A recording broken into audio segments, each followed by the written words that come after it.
In this episode, I'm going to tell you 7 brutally honest pieces of advice that will make you want to fight me, which is unfortunate because I cannot fight. But if you can look past the offense and the triggers, it will help you become the best version of yourself, and it will save you a lot of time that I wasted learning these things the hard way, okay? And number 5 and number 6 will slap you upside the head, so make sure you prepare yourself. Okay, you have been warned. But before we get into it, hello and welcome back to the show. My name is Sensi, and on this podcast, we talk about taking accountability for your life to become the best version of yourself and walk in your God given purpose. So, without further ado, secure your edges and let us get into the list. These are things that I learned the hard way, things that I wish I knew, things that would have saved me a lot of time had I known sooner, or had I listened when I heard them the first time instead of having to learn the hard way. So I'm telling you now so you can hopefully do something about it, because on this podcast, I hold you accountable, okay? And if you see me looking down, it's because I have my notes and some things I need to read verbatim so I can drag you properly, okay? So the first thing is instant gratification makes you give up too easily. You are literally frying your attention span. Matter of fact, you probably already fried it and you're not helping it get any better.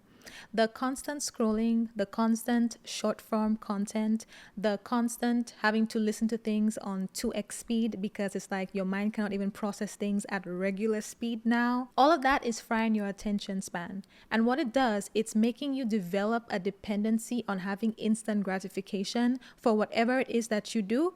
And you don't realize that that is transferring in your daily life, because now when you want to, let's say, start a new hobby or learn a new skill or start anything new that takes time, you give up so easily because you are not getting that same instant gratification that you expect, that you've been accustomed to through all of the dopamine hits that you get when scrolling and engaging in a bunch of short form content. Because you are used to all of that instant gratification now, when you start a new hobby or something and you realize you're not good at it on the first try or the second try, it's like, well, maybe this is just not my thing. Or let's say you are working on something for your career, or you're studying, or you're trying to start a business, or whatever it is that you feel called to do, or whatever passion project you're working on right now. It's so hard for you to stay focused. It's so hard for you to keep up your endurance in doing that thing because you're not getting the instant gratification. So as a result, you give up too easily. You're so used to the constant dopamine hits that you get from scrolling. When you're not getting that in the new things that you're trying in your daily life, you give up. You let certain things fall to the wayside. I had to take a step back from my scrolling. And here's the thing, I'm not knocking like a good little scroll, a good little, hour or two or something of entertainment, but you have to be able to identify when these things are negatively affecting you. And I'm not saying that you should necessarily replace it with reading a book or something like that. What I did was I replaced my scrolling time with long form entertainment. So like podcasts or Netflix, because Netflix is still entertainment.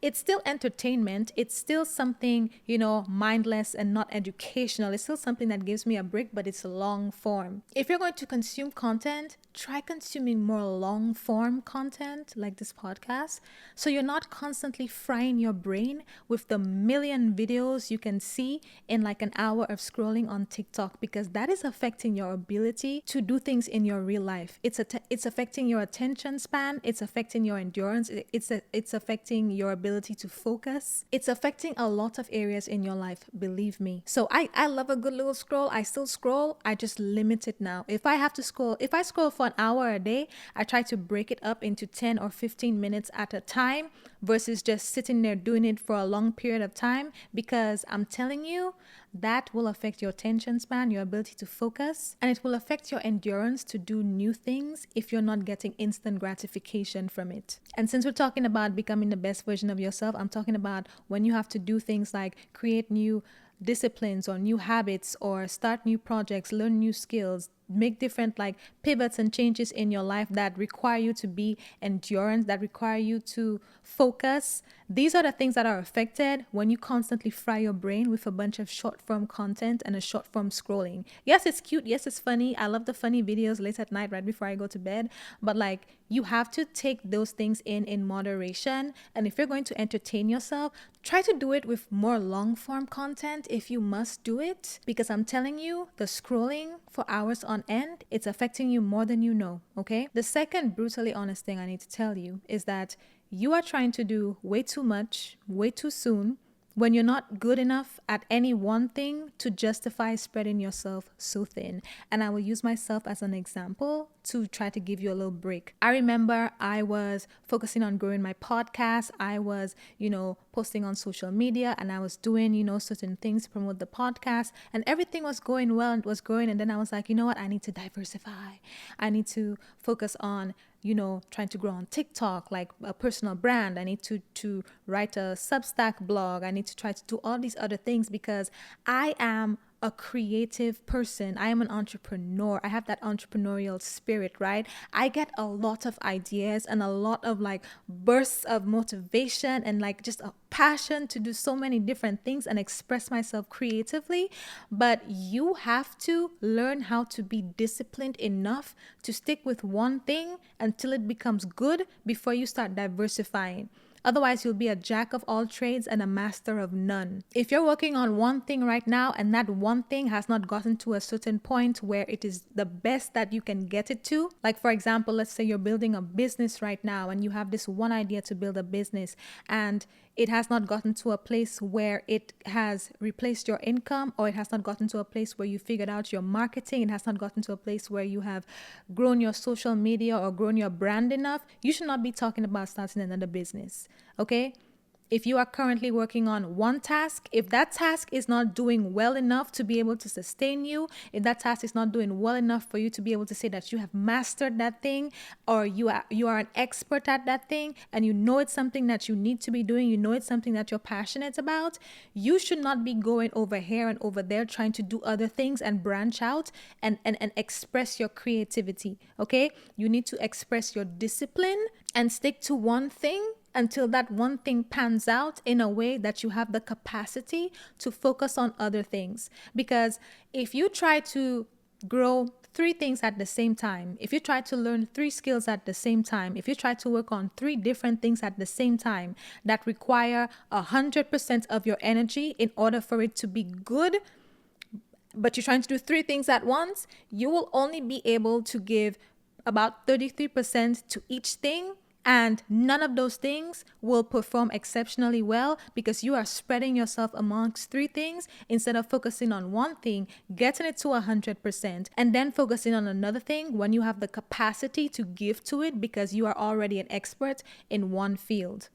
You are doing too much. And none of the things that you are doing is at a point where you should be venturing off and exploring other creative tasks and ideas that you have. Okay? You have to learn to say no. You have to learn how to tell yourself no. You have to learn how to stick with one thing long enough to see fruit before you start venturing off into the next thing. If you don't even have a system or a rhythm or a proper routine for that thing that you really want to do, you should not be talking about doing something else. Okay? Learn from my mistakes. Do the one thing until it works out well, until you're comfortable with it, until you reach whatever goals or milestones that will make you feel like you have achieved a certain level of expertise in that thing. You have mastered this skill. You are doing very well in this thing before you move on. Okay? If you're just doing okay or subpar, don't try to split your energy somewhere else because you'll be mediocre at both of them. Okay? Just don't do it. The third thing is you care too much what people think. Now, I have already outed myself on previous episodes where I've talked about, the struggle with external validation and wondering, what people will think of me with my platform online. I want to be a private person. I want to, keep stuff to myself. I want to just, be on my own in la la land and blah, blah, blah.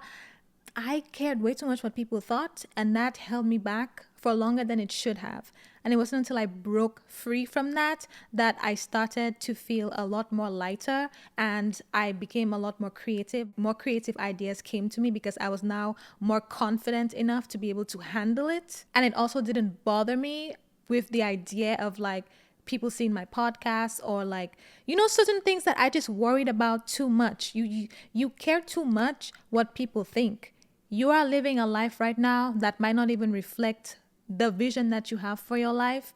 You are living a life right now that might not be, certain things in your life might not be where you want it to be. And instead of focusing on that and going all in on that, you're concerned with what Becky and Sue over here would think about you. Mind you, you're miserable. Mind you, you're extremely dissatisfied. Mind you, you keep asking yourself, is there more to life than this? My life cannot just be this. Am I just living to pay bills? Mind you, there's something that you've wanted to do for a very long time. Mind you, you know that you are not living a life to your fullest potential. You know that you are leaving things on the table. Mind you, you know you could be doing better. Mind you, you've wanted to do this thing for a long time, but you're so concerned with what this other person thinks about you, you would rather suffer over here in mediocrity than get up and do the things that you know God is calling you to do. You would rather suffer in your comfort zone. You would rather suffer in silence because you're concerned about what other people would think, when they're going to have something to say about you regardless of whether you do the thing you really want to do or not. So why don't just do it? Why don't just do it? Because the thing is, and what I've realized this personally, you can never make everybody like you. There's always going to be somebody that has an issue with you, okay? You can try to do something over here to please one person and they'll be happy, and somebody else will be upset, and then you go over here and try to make this person happy and that other person will be upset. You can never please people. But the one voice that is consistent, that stays with you every single day, is your own. And if your own voice is telling you that you have to make a change in your life, that you really want to pursue this thing, that you're not happy where you are, that has to be the voice that rises above everybody else's voice. You cannot let what people think cause you to procrastinate and be a perfectionist, perfecting things that don't exist by marinating on all of these ideas in your head, doing everything but what you're actually supposed to be doing because you're concerned about what other people will think. If people are going to talk about you anyway, which they will, why not let them talk about you while you're doing something you love? At least have your dignity. At least have confidence in yourself for doing something you really want. If they're going to talk, at least let it be because you going after something you want makes them feel uncomfortable because they're not brave enough to do the same thing. But if you're so concerned about what people will say about you, imagine settling, living below your potential, right? Making yourself suffering in silence, right? Drowning out your dreams, drowning out your desires, drowning out your vision, drowning out the things you want for your life, drowning out the voice of God who's telling you to go over here, and you're saying, but God, what will they think, right? Imagine living in that state of complete misery and having people talking about you. They're going to talk anyway. You might as well do the thing. And I know that's easier said than done, but you just have to do it. That's what I had to do. I just had to do it. I just had to do it, and do it uncomfortable, and act like I didn't know or didn't hear when people were talking about me, or completely avoid those types of conversations, and make my obedience my primary concern. Make my obedience to God my primary concern. Making sure that I will not settle in my life my primary concern. And that is what I did, and I have no regrets. But you care too much what people will think. You care too much what people will think about your next move. If people have already made up their mind not to like you, if people have already made up their mind to talk about you, if people have already made up their mind about you, nothing you do will change it. So don't even waste your time.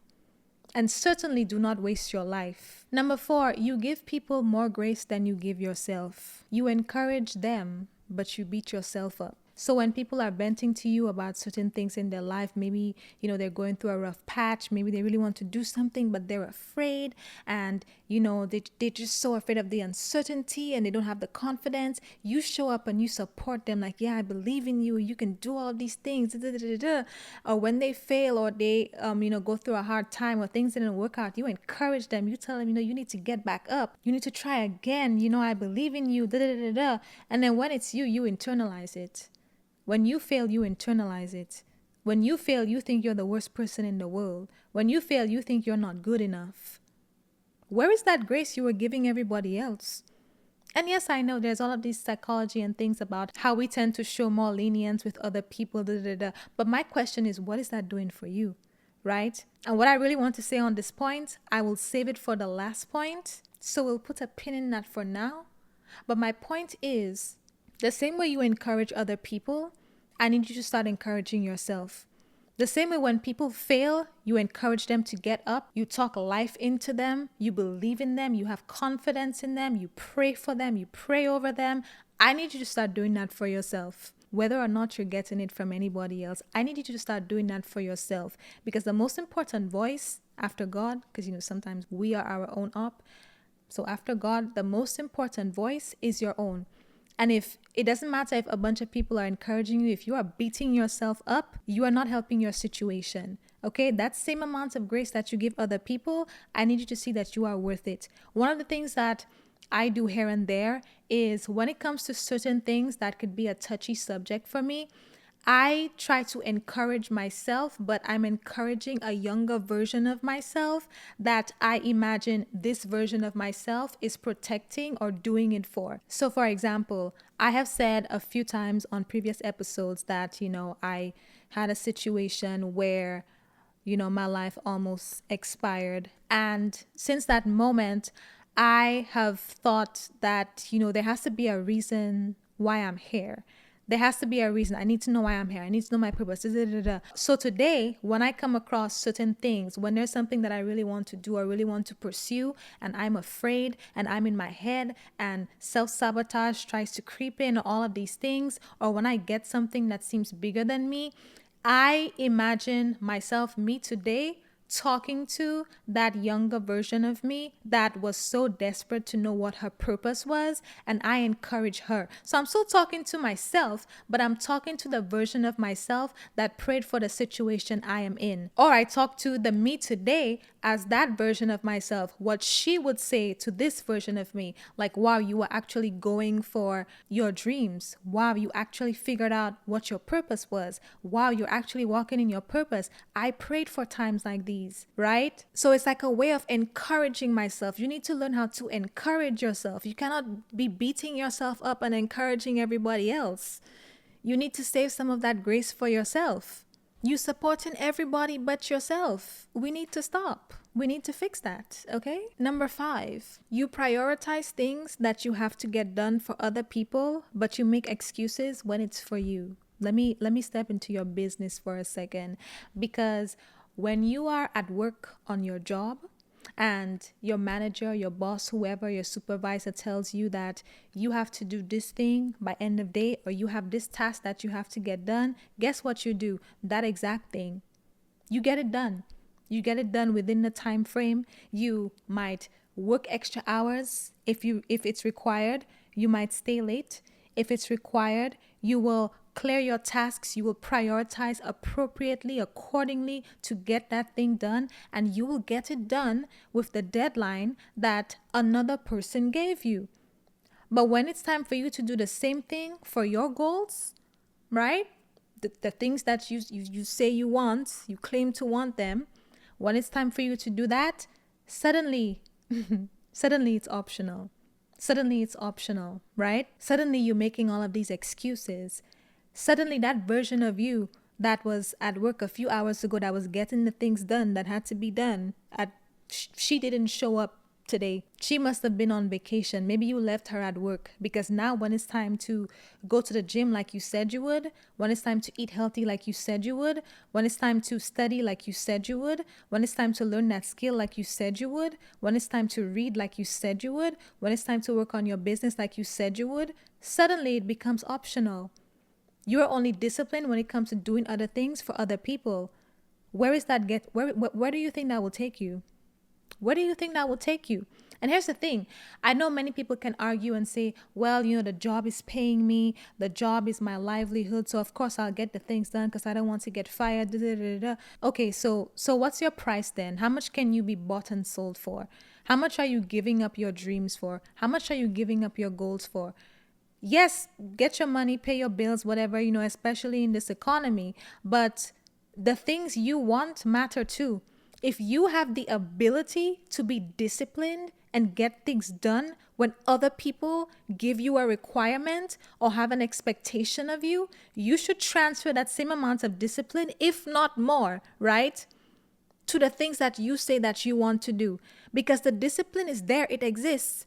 It exists because when you have to do things at work, when somebody else asks you to do something, you make sure you get it done. So you know how to be disciplined. My question is, why aren't you disciplined for you?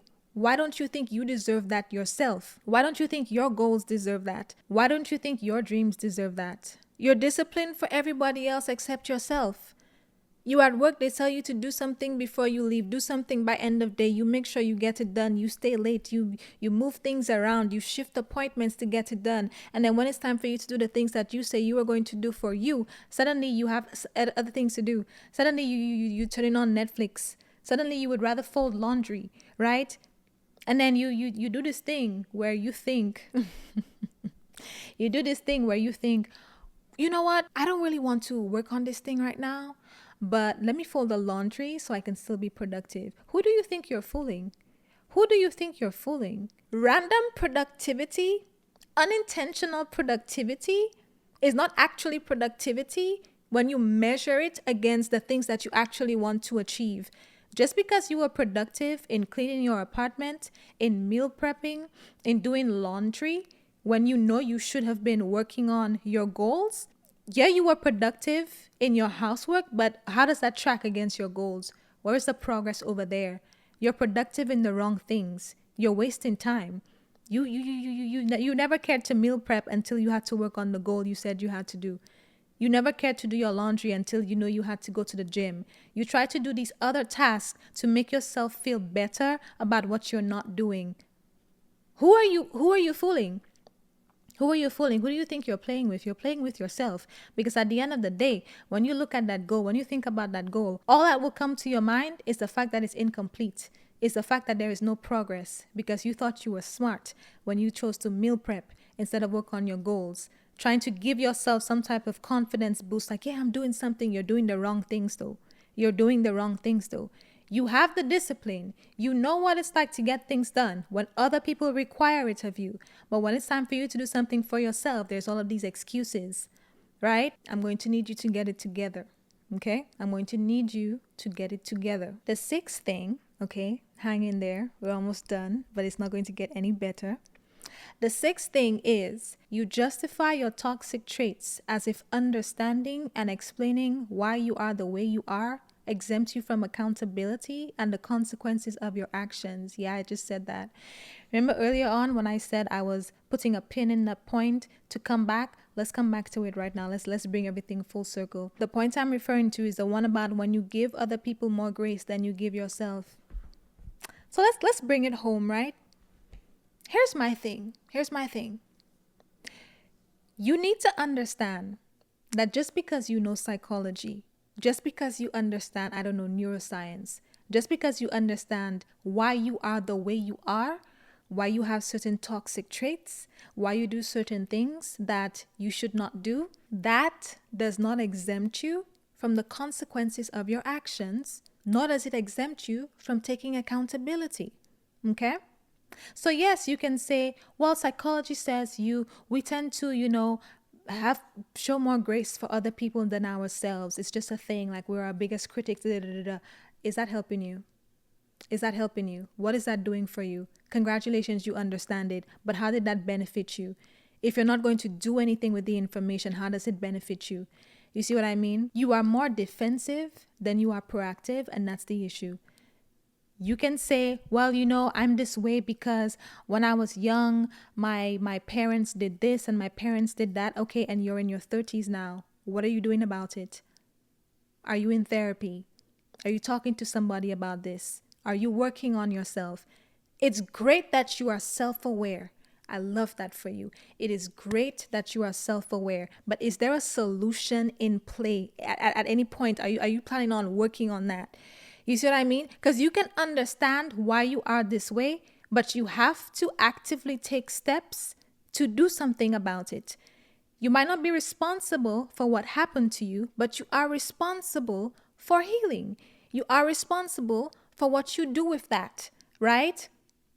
Regardless of what your burden is, it's unfortunate, but it's all about how you carry it. We cannot always control what happens to us, but we can control what we do with it. We can control with how we react to it. We can control whether or not it's a lesson or it's something that makes us a victim, right? You cannot intellectualize your way out of accountability.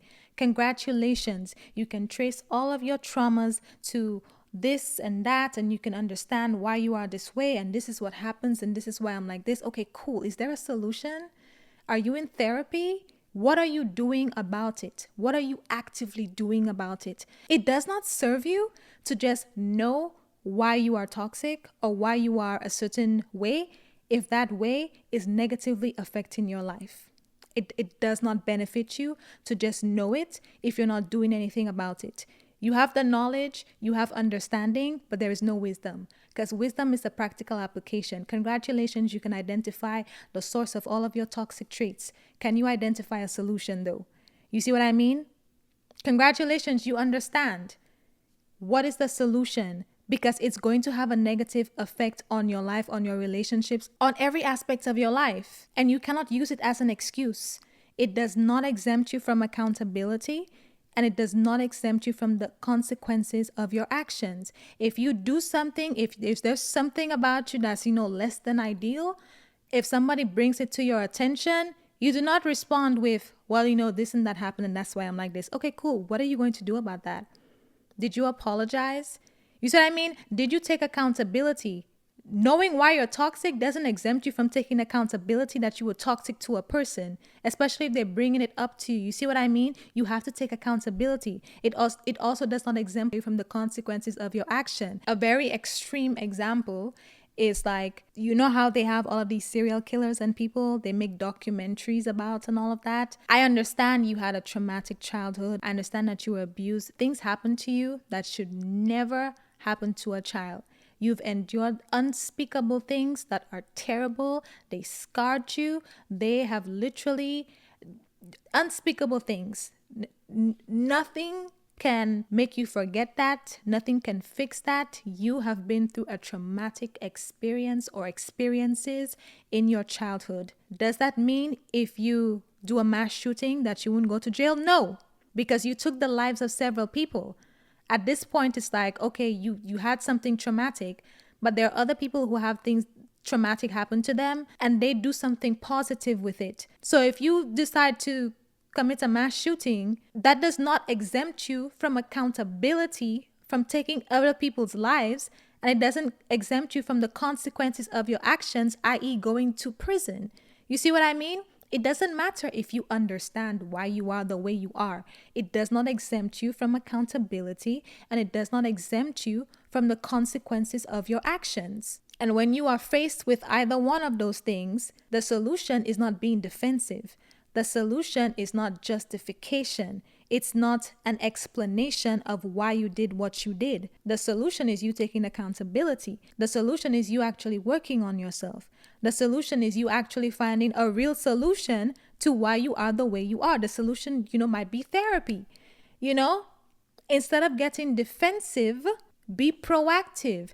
Take the same energy you take into being defensive and put it into being proactive to find a solution. Be proactive about a solution. That is one of the things that has drastically changed my life over the years, because when I was younger, especially like in my teenage years, I was, I was like a bona fide victim. I was the, why are things happening to me? Why am I dealing with all of these struggles? Why are all of these things happening to me? I was that person.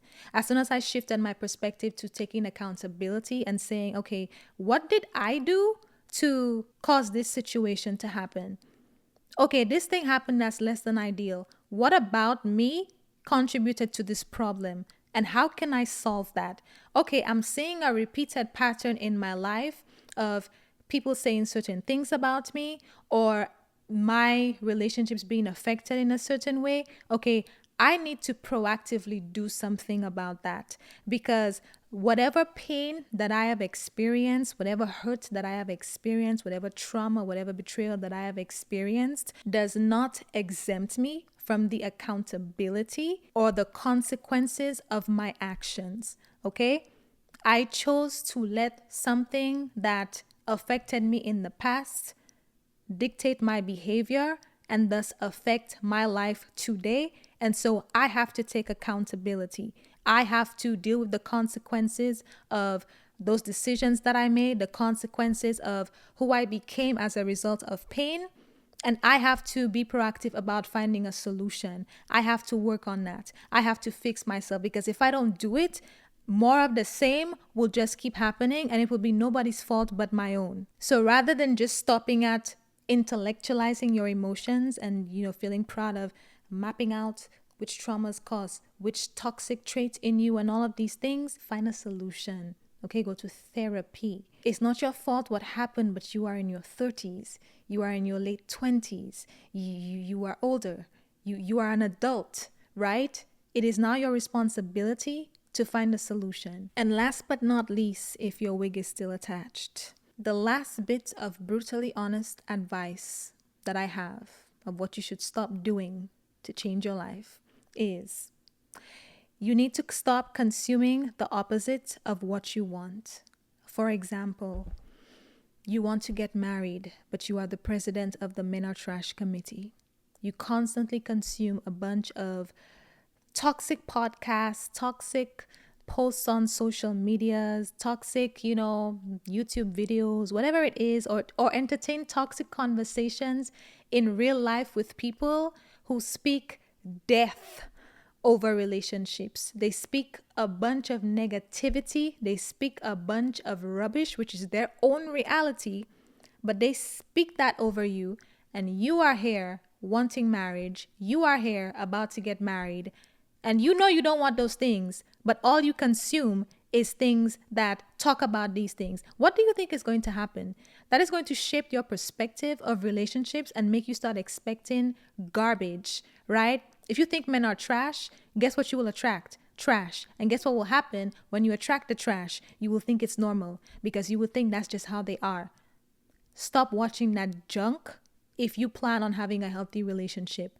Literally hit not interested. Block who you need to block, mute who you need to mute, delete who you need to delete. But stop consuming something that is the opposite of what you want. Like, for example, I remember I was at the park a few weeks ago and I'm just minding my business and this random guy comes up to me and starts talking to me. And he was an older guy and he was just like telling me about his life and he was telling me things about his multiple marriages and certain things. And then he was like, you seem like a nice young lady who has a head on her shoulders. Are you married or whatever? I was like, no, I'm single. He was like, you're smart because nobody's faithful nowadays and everybody's cheating. I said, whoa. I'm like, I rebuke that in the name of Jesus. I'm like, I rebuke that in the name of Jesus. Please do not come here with that garbage. When he said everything he said, I was like, that might have been your reality, but it will not be mine. And I changed the conversation. I took it to different places. When he said something like a general statement on relationships, I was like, it sounds like that is what you attract. I made it very clear that this is your reality. This is the consequences of who you are and what you accept and all of these things. And that's none of my business. You understand? Because why would I entertain that? Every time he said something in my mind, I was like, I rebuke that in the name of Jesus. I rebuke that to you. To you. You see what I mean? To you. Do not let people speak death over the things that you want. It doesn't matter who they are or how well they mean. If people say something to me, I might not verbally say something out each time, but in my mind, I'm like, I rebuke that. I rebuke that. That is your problem, not mine. Like, you cannot put yourself in spaces, or you cannot continue to consume things that completely contradict the things that you want. Another example, you want peace, but you only make time for drama, right? You want peace, you want to feel safe, you just want a life that is drama free. You just want you just want peace, right? But then you watch all these true crime documentaries, you go on social media and you see all of these posts about women be safe because they're snatching women left and right. Make sure you check your car doors, make sure you check all of these things. And yeah, I get it, safety tips, tell us these things. But the way the algorithm works, if you interact with one of those things, it's going to keep sending you more. And it's like, okay, cool, informed, but like at some point we go past being informed and it starts making us paranoid. You see what I mean? I remember there was a time, I think this was probably last year, or it was a while ago. It was a long time ago. And that same thing happened to me. I started just seeing a bunch of TikTok videos about women's safety and women getting snatched left and right. And I live in Atlanta, which is like the number one, trafficking hub and all of these things. And it came to a point where I was going outside and before I would leave a store, I would surveil around my car. I would check the car doors. I would get in and drive off immediately, which are all great. They're all, safety tips, awareness. That's great. But it was like the paranoia the paranoia came into me, and that's no way to live my life. Yes, I can be aware, but I should not be walking around expecting to be snatched. You see what I mean? But if you constantly consume certain things that keep repeating a specific narrative that is the opposite of what you want, your mind will start going in that direction and your life will start to reflect it. Before you know it, you go from trying to prioritize peace to trying to preparing for when you are kidnapped. You get what you prepare for. You get what you expect. And it's like, okay, be safe. But at the same time, you cannot, spend every waking moment of your day preparing for what you would do if you're getting kidnapped. What are you preparing for? Like, do you see how that can be an issue? You have to protect your mind. You have to protect your ears. You have to protect your eyes. You have to be mindful of what you consume, right? Or maybe you want to get better in your finances. You want to get better with managing your wealth, growing wealth, that type of thing. You want to, just get better with financial literacy. You want to start investing more, right? You're feeling comfortable. You want to start investing more. And instead of consuming investment podcasts, instead of buying investment books, instead of maybe investing in a course or something to teach you about real estate or stocks or something to invest in, the only thing you're doing is talking to people who only invest in McDonald's or something. And I don't mean the stock, right? You're talking to people who are not doing what you're doing and they're speaking against what you are doing. You cannot go telling people your big goals, especially if they've never done it, especially if they will talk down at it. You have to be mindful of these things, right?